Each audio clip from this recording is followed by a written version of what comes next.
Hello ladies and gentlemen, I am Eka and welcome to the Prophecy of Pendor guide. In this video, I will guide you through every stage of your Prophecy of Pendor playthrough, all the way from character creation to the early and mid game, to managing your kingdom and finally conquering the world and winning the playthrough. I will also be giving you tips on the faction troops that you should use and the necessary steps you need to take to have an overall successful playthrough. There will be timestamps in the description if you want to skip to a certain part of the video, so without further ado, let's get right to it. For this section, I will recommend two builds to start off with, the Noble Commander and the Looter. Choosing male or female should be completely up to your choice. Male gives you +1 in strength and +2 in charisma, while female gives you +2 in agility and +1 in intelligence. For the Noble Commander, go first stage Minor Noble, into second stage serving a Barclay Noble, into third stage a Squire, into fourth stage a message that your father has died. This build will give you decent melee fighting capability as well as 6 leadership, so you won't have to level leadership in the early game.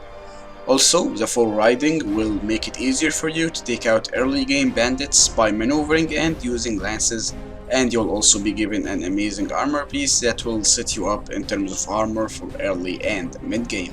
For the Looter build, go first stage Rough and Mysterious Figure, into second stage Left You to Fend for Yourself, into third stage Bard, into fourth stage a series of unfortunate events just like my life.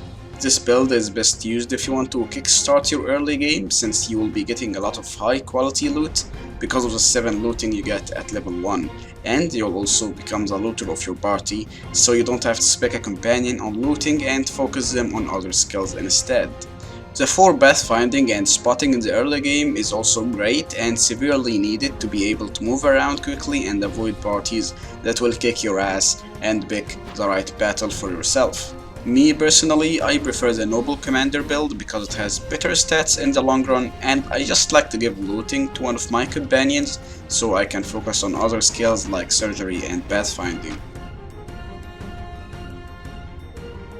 You should start the game in Ravenstern and travel all the way over to Rain to grab the first and easiest quality gem in a hidden chest and give it to Fianus the Digit the first time you meet him in a tavern, in exchange for the Elixir of Archon. This will grant you +2 in strength, agility, charisma and 30 weapon proficiencies, which will greatly boost your early game capability. This is considered to be one of the best uses for quality gems in Pendor, as well as using it to make your custom Knighthood Order and buff up your companions. Speaking of custom Knighthood Order, I have made a full detailed guide on making and building the best CKO, so if you want to check that out, I will leave the link in the description.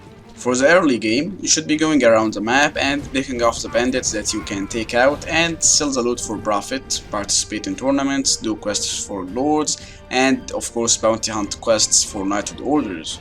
Make sure to send out every companion you can to get the right to rule, as this will net you the right to rule points that you will need before becoming a king later on, and they will also bring back a few decent high tier units to fight with you, which boosts your early game even further. Also, make sure to build enterprises in every town and make sure to go for the highest profit possible. Usually, the Weavery and Dyeworks is the best option in most towns, but there are some exceptions, so make sure that you check all the options. Once you get going with a decent party of mid and high tier troops, start looking for mercenary contracts for factions with the most ongoing wars with other factions. This is super beneficial for you, as the king will pay almost always 100% of your troops' wages, and with your enterprises from before, you should be getting profit with each passing week. You will be able to participate in faction wars with other lords, which is great for building up relation points and making friends that will help you later on. You will also be able to scavenge loot and capture prisoners in battles and sell them for extra profit. I will now give you a quick look for the troops that you should utilize in your army from each faction. If you want something more in-depth, check out my faction overviews, I will leave the links in the description. The Bacchus Empire has the best common elite crossbowman, which is the Empire Armored Crossbowman, an excellent unit on the field and in sieges. They also have very decent and spammable infantry unit, which is the Empire Legionnaire, great skills and stats and sometimes throwing weapons. The Fierce Vein has the best heavy infantry in the game, which is the Fierce Vein Huscarl, with lots of axes to crush other shields in addition to super good shields, but they do take a while to upgrade. The Deshar Principalities has the best horse archers, which is the Deshar Ghazi Stalker. If horse archers AI is turned on, these guys will wreck everyone they come across. Ravenstern has the best foot archer unit, which is the Ravenstern Ranger, with amazing archery proficiencies and a crazy rate of fire with super dope bows. Sarleon mostly sucks ass except for the Sarleon Knight, which you need to be a vassal of Sarleon to recruit, so I recommend you use the Sarleon Cavalry since it's super spammable and is overall an okay unit. After you have become a decent commander with a decent party of high tier troops, have enterprises in most towns, and a decent amount of money to sustain your army and finances, it's time to become a vassal of a king. You will be granted the village that has the worst prosperity in the kingdom, and you will be losing the mercenary bay wage that you used to get to pay your army. However, this will be your first step to start planning how your kingdom will come to be and making allies that will later become your lords and fight for your own kingdom. I recommend to join the faction that you have the most friends in, as they will be assisting you in battle and it will be easier to become your lords once you become king. However, I strongly recommend not joining Sarleon because their army composition sucks ass. If you want to know why, check my Sarleon overview, I will leave the link in the description. Make sure to befriend the lords with good personalities. The good personalities are good-natured, upstanding, martial, and cunning. These are the personalities that you want for the lords that will later become yours and support you in your own kingdom. They will not bitch if you give fiefs to someone else and will never defect except for the cunning personality. For him, you will need to give him 3 fiefs of any kind and he will remain loyal to you. Choosing the factions that you have a lot of friends in is very important, as you will need to become the marshal and start conquering lands by leading the army of the realm, which can only be achieved if you are friends with a lot of lords in the faction so that they may vote for you to become the marshal. Choosing where to rebel with your land is very important. If you choose a bad position in the middle of the map that is exposed to a lot of other factions, then you will be in trouble, as enemy kings will declare war upon you to reclaim their old lands and you will look like easy picking for them. For this reason, I will give you my recommended 3 places to rebel from, which is Laria and White Stag or Valor Shield Castle, Cinderfall and Eva Sold or Dagon Castle, and Windholm with High Pass Fortress. All these locations have natural barriers around them, be it water, mountains or narrow roads, which will greatly benefit your kingdom and will allow for easy and quick maneuvers around your kingdom and will make approaching and sieging your lands difficult for the enemy. However, I strongly recommend Laria because of the massive effect that your Noldor allies will have on the prosperity and safety of your kingdom, as they will take out enemy lords and bandits for you and will make you and your lords' lives a lot easier. If these aren't your cities or castles, then don't worry. All you have to do is speak with the lord of your faction that owns these cities or castles and demand that he swaps them for the castles or cities that you gained from before. If he is friendly with you, then he will agree to trade, but depending on the prosperity of the fief, he will either demand that you give him gold or he will give you gold in order to make the deal.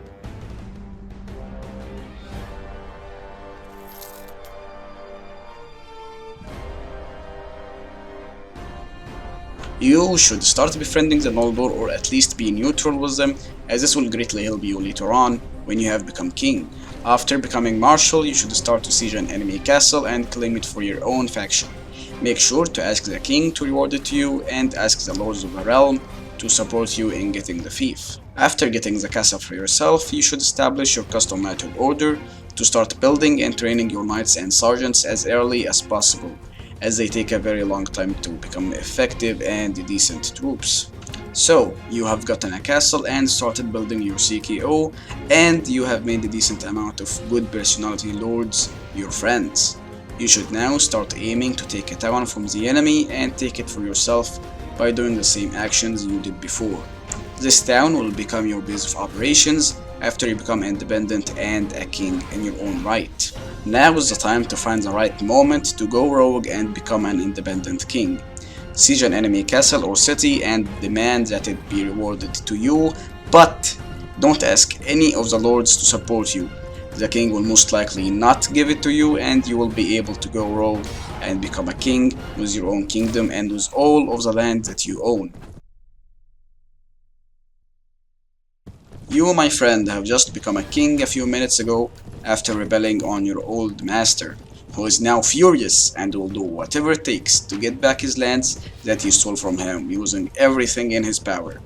But you have a decent and well-equipped garrison defending your lands, so you can start going around and picking off enemy lords that were your friends and turn them to serve you instead of your old master. This is the time to start fighting your old comrades who have a decent amount of positive relation with you at least 20 points. After defeating them and capturing them, talk with them and they will offer to become your vassal. Make sure to do this with the good personality lords only. Even if you have good relation with a bad personality lord, don't make him your vassal as they will defect at some point anyway. So, unless they have a super strong household unit like Titus Legatus of the Empire, they won't be worth the hassle most likely. Before you assign a fief to a certain lord, make sure to create a chapter of a knighthood order in that fief, and the lords that will get the fief will field a huge amount of the knights and sergeants of that order, which makes your armies much stronger. If you want to know the best orders to create a chapter of, check out my top 5 Knighthood Orders list in the description. After you are done with your original faction, start picking off weakened factions or factions that are at war with too many fronts and keep recruiting more and more good lords. You have finally arrived at the last and probably easiest stage of the playthrough. After getting about 10 loyal lords with decent household troops that will follow you around as their marshal, you will be easily able to conquer the whole map in a few days. At this point, you probably don't even have to participate in battles anymore. You should be able to auto-resolve almost all battles and sieges when leading the army of the realm as a marshal. Using this method is kinda cheap, but is definitely the way to go. Some sieges are not that balanced, and you will probably end up losing more units in battle than if you did auto-resolve. But by all means, if you like to play every single battle, go ahead and you will have more fun. Now you have achieved your goal of conquering.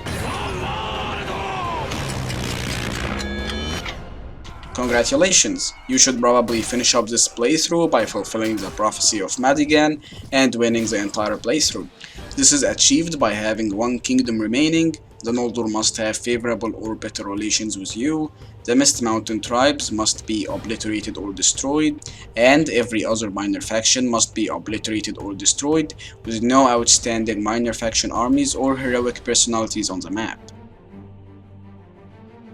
Congratulations! You have won probably the hardest Mount and Blade Warband mod out there.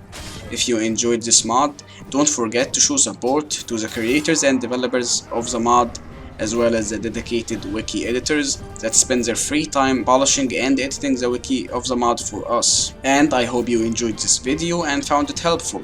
For future guides and Mount and Blade content, consider subscribing, and if you found this video helpful, then I would greatly appreciate a thumbs up. If you still have any questions, please feel free to ask me down in the comments and I will gladly answer them. See you next time and have a great day.